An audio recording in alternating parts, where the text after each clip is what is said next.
I am so excited to have with us the Vice President for Enrollment at Hamlin School of Law, Ann Gemmell. She is going to be spending the next little bit talking with us about some of the really unique opportunities for enrollment that Hamlin offers its students. If you find yourself in a position where full-time law school may not be the right thing for you, please stay tuned. We are going to give you some really excellent options.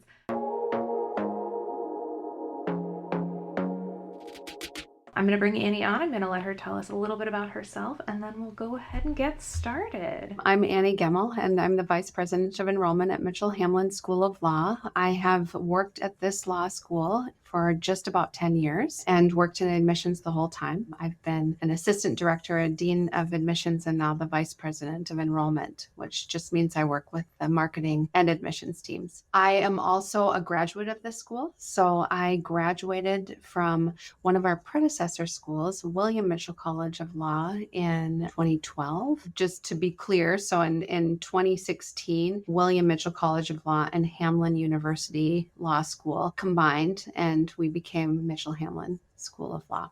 So let's go ahead and dive in. I would love to start with the blended program because that seems like it is probably the most unique of the enrollment opportunities that you've got at Hamlin. Can you tell us just a little bit about what that program is? It's a mostly online program, but it is blended. So students are both online and in person. How that works is in at least the first 2 years, students come to campus the first week of their fall semester, a long weekend at the beginning of their spring semester, and then a week near the end of each of their semesters. They do that for the first 2 semesters, or the first 2 years, I'm sorry. And then the rest of their time is online. And it's online asynchronous. So that means that they are doing their work on their own time, but they have deliverables every week. So you are turning in discussion posts, working with classmates on different projects, things like that. After the first 2 years, students have a little bit more flexibility because then you're through most of your graduation requirements, if not all. And so then you're able to, you just come to campus one time per semester. So at the end, you don't have to come at the beginning anymore. And it's possible even to take less time on campus. So students may be able to limit at least maybe once or twice the amount of time that they're on campus to even less than a week. They also have the option to take classes in other formats if they want at that point. That's awesome. Thank you so much for giving us just the sort of rundown of how it works. We're going to jump into some more detailed questions. So you've been at Hamlin for a while. I'm assuming you may have been a part of the launch for this program. Why did you guys choose to go this route? We launched it in January of 2015. So we don't really enroll a spring class, but we did that year. We enrolled a spring hybrid class or blended class. And so we are the longest running program. We've been doing it now 8 years. And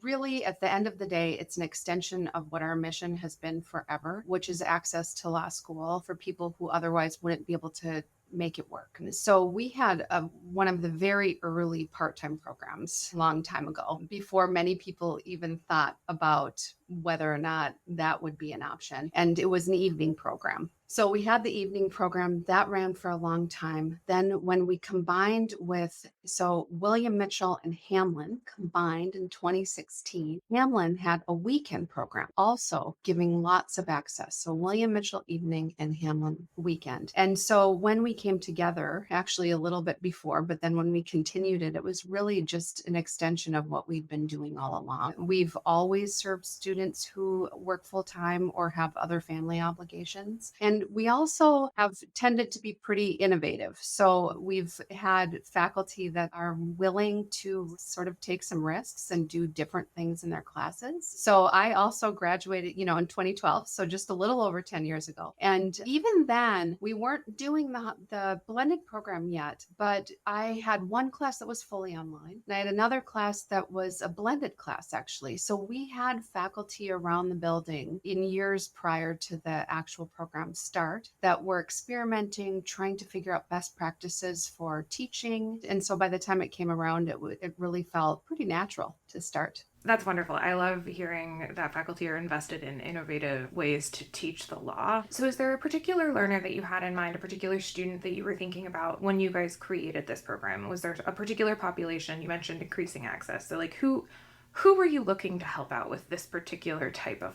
legal education? So, I mean, it's similar to our other part-time programs. So usually work that takes them out of being able to take classes during the day, or family obligations that might take them out of being able to do that. But when we thought about the blended program, we were also thinking about offering options for people that don't live near any other law school and don't really want to move. And that not only helps, of course, the student, but it helps that whole community. So we actually, when we started the program, we also started a North Star scholarship. And that was a scholarship specifically for students that live in rural areas or on reservations that are underserved by the profession and want to stay in their communities. And so it was to also really try to get to some of those students as well. Another thing that came up after we started the program was we had a lot of students that are in the military or a military spouse. So they were moving all the time and they couldn't commit to being in one place for law school. So that's also a population that we've served with this program. That's amazing. That is Mhm. a ton of different populations of people that are, as you mentioned, historically not super well served by the way that legal education is structured. Having worked at a rural law school myself, I know the struggle in trying to explain why it is worth moving for 3 years to a place that is not super close to a big city. So I love that people have the option, even if they are not close to a law school, because there are so many parts of the country that don't have a law school close by. You've touched on it a little bit in some of the other questions that we've answered already, but are there any particular advantages that we haven't covered? Yeah, so a couple things that I was thinking about with this. So, first of all, I think it's important to really just reiterate that when people are online, they are asynchronous. So, students don't ever have to be anywhere at a specific time. And so it really gives a ton of flexibility. I mean, students have deliverables every week. So, you still have to do assignments and you still have to respond to the reading. You still have to do all that on a weekly basis, and you're really interacting with other students and with your faculty members, of course. But it's really great because students, I mean, we have students around the world, we have students in different time zones, we have students that have jobs that aren't just during the day. And so this allows everyone a chance to really do law school in a way that works for them. So that's one of the things that I think is just really important about this program, and something that, frankly, not a whole lot of other programs have figured out how to do. It is something that we've been doing pretty well. The reason that I tell students that they should come to this program, and the reason why everyone in this building loves working here, is because we have the most interesting group of students you have ever met. They are from everywhere. I mean, we always have between 35 and 45 different states represented, plus other countries, a handful of other countries. Our student population is usually between the ages of like this last year, it was 20 to 71 were the ages. Every industry is represented. We're able to offer students this opportunity where you're sitting in classes where there might be people in the military or people that are community organizers. Just a really great experience, a really vibrant community, and a better way to think about the law when you're in class. I love that as a student affairs person at heart before I left higher Yeah. education. Student centered is kind of where I live. As someone who works with students through the admissions process, I would be remiss if I did not address the differences in the admissions process, if there are any. So, is the application any different? Are you looking at different metrics? Are there things that are more important for the blended program that may not be as important in the full time or part time, or vice versa? Yeah, so it's the same program. It's the same application process. It is the same review process. It is the same committee looking at applications. And first, I'll say the reason for that is because I think you're going to get this later, so I won't say too much, but we are able to allow students to move in between the different enrollment options. So because of that, we don't ever expect that a student that starts in maybe the blended program or the full-time program is going to stay in that program all the way through. They usually do, but not always. And so we're looking at applications in the same way and with the same review guidelines in mind. That said, I would say that our admissions team, as well as our admissions committee and our faculty, are really adept at reading applications that aren't traditional. They're really good at spotting the work experience that might overcome, maybe lack of experience doing extracurriculars in undergraduate, because that undergraduate degree is maybe from 20 years ago. We're looking at that a lot. We are interested in students' backgrounds. We're interested in why they want to come here and why they want to do the blended program. So we do look for that information in their applications. We are thinking about students and if they've done something where they've really showed initiative and that they're self-starters, because you do have to be that. I mean, you're doing a lot on your own. You have the support of your classmates, you have the support of your faculty, but you have to plan your own schedule. You have to come up with the times when you're going to be doing your classwork, doing the readings, watching any videos, doing all of the different things you have to do in order to get through law school. So we look for that, but we see it in all sorts of different ways, I think, in students' backgrounds. I love that. It's always nice to hear that there's not a different application situation.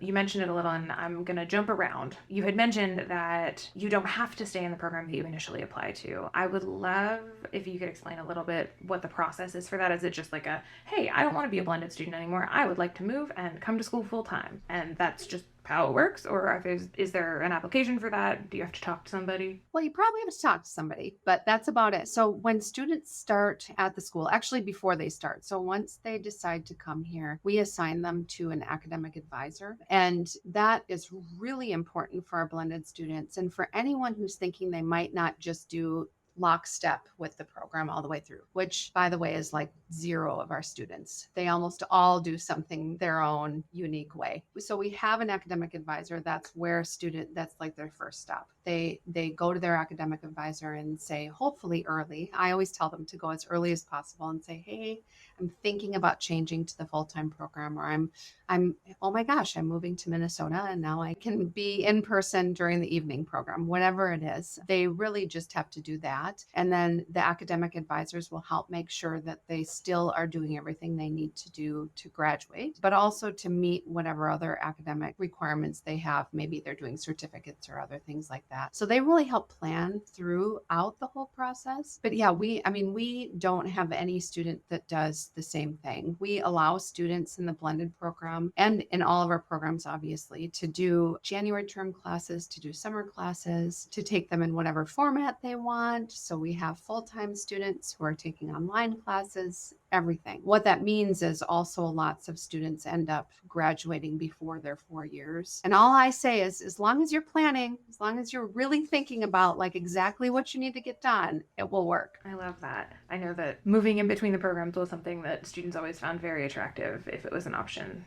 particularly for schools that didn't have evening part-time programs. And you mentioned that very briefly. And I'd love to move into a little more of the traditional, if you want to call it that, part-time program that you guys offer. Is it just in the evenings? Is it during the day? Are there opportunities? It sounds like there probably are.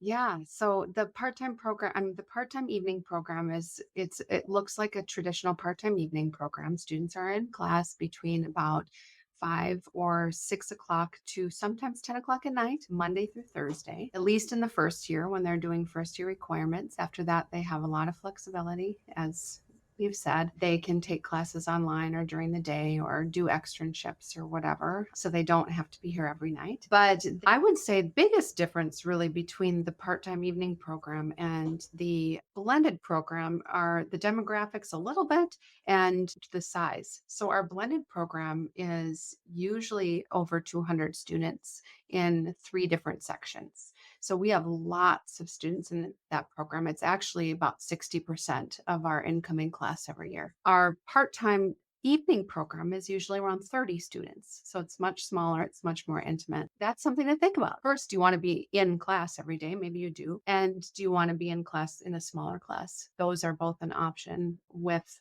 the part-time evening program. Demographics, other than that, the big difference, of course, is that most of them are students that are here in Minnesota because they're usually people who are already working here, and that's why they've decided on the program. So that program is usually probably 90% or so Minnesotan, and the blended program is usually about 15% Minnesotan, and then everywhere else across the country, with Florida and Texas usually are being our next biggest states. for whatever reason. That has been the case since we've started, and they've always sometimes they have been close to the same amount as Minnesota, so almost 15%, which is sort of crazy. That's wild. I am shocked at the size differences. I would not have expected the blended program to be that much bigger than the part time program, but I love it. It's great to see that the program is attracting students that are getting a lot out of it, which is wonderful. You touched on this a little bit already, just in case there's anything you want to add. You mentioned that most of your part time students are folks that are in the area. They may have already started a career, and this is an add on or a mid career kind of deal. Is there any other particular type of student that the part time program is a good fit for, or that find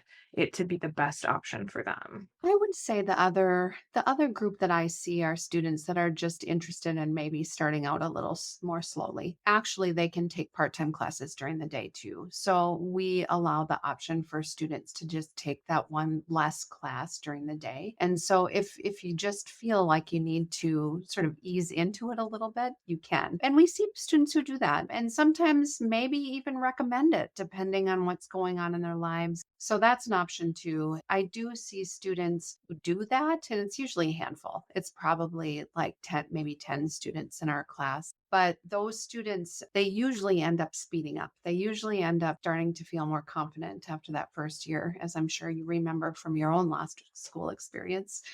I felt the same, but then they usually just catch themselves up in the summer and then they just start going full time after that. I think I saw that more than anything with students that started part time. They would take their time with the first couple of classes, get comfy, and then just hit the ground running at full time. Most of ours were graduating in like 3.5 years. Some of them even managed to do it in three, even though they started with a half-time schedule. I was always very impressed because it took me the full 3 years to get what I needed done. That's most of the questions that we could talk about. Is there anything that we haven't touched on about the blended program, about the part time program, about Mitchell Hamlin generally that you want to share with our viewers or that you think may be helpful for folks that are going to apply in the future? The only thing I'd say, and I alluded to this, I think, with some of what I talked about before, one thing that we do well here, and that I think is important for people to just think about is so we try to be not only student centered, but really consider just wellness and student support, how students are going to get the best experience when they're in law school. That might be a top priority for some students and might not for others. I understand that. But what is important for me, I think, for students to know is that you should sort of know what your most important things are when you're going to law school. Because having a supportive community or having a community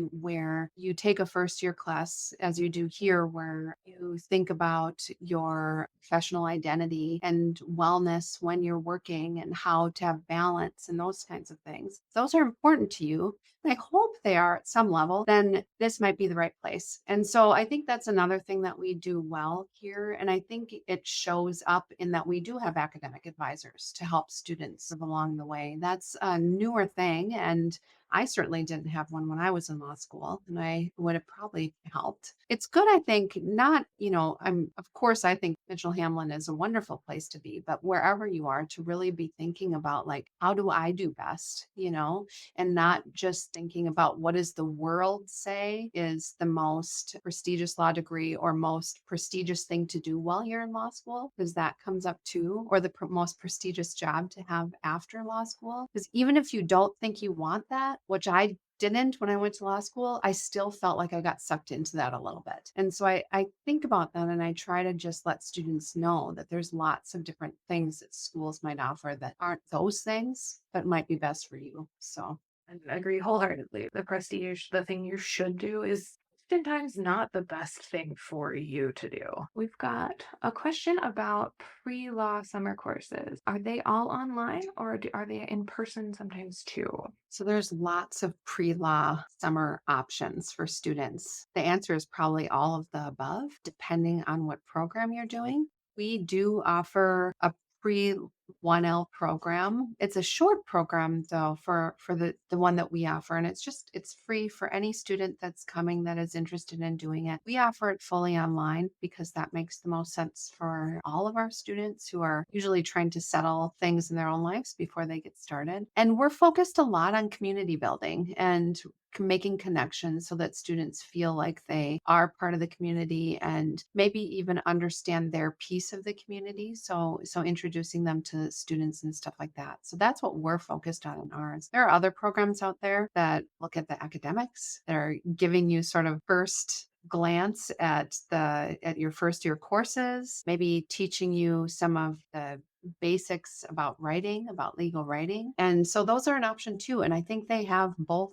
online and in person now, depending on which one you choose. We do actually on our website, under our prospective student page, have links to all of the different programs that are offered so that students have a chance to just sort of browse through at least the ones that we know about. I'm sure there's more than what we know, but Those things are so valuable. We offered like 1L programs in a couple of different varieties, and every student that I ever worked with that elected to join in had wonderful things to say. I mean, from the outside, they seemed a heck of a lot less stressed in the first like month or two of school. well, even if like you can just shake off some of the nerves, right? You can just, I mean, it's nerve-wracking to go to law school. And so to be able to just sort of get in and feel, feel out your just situation before you get started is so good. So I think whatever program it is, that's probably one of the biggest benefits. 100% agree. Thank you so much for joining us. This has been wonderful. I am thrilled to have you on the show. If this video is helpful, like and subscribe. If you can think of somebody in your life that may benefit from knowing about programs like this, please, please, please share it with them. We want to make sure that as many people as possible know that these are options for you as you begin your legal education.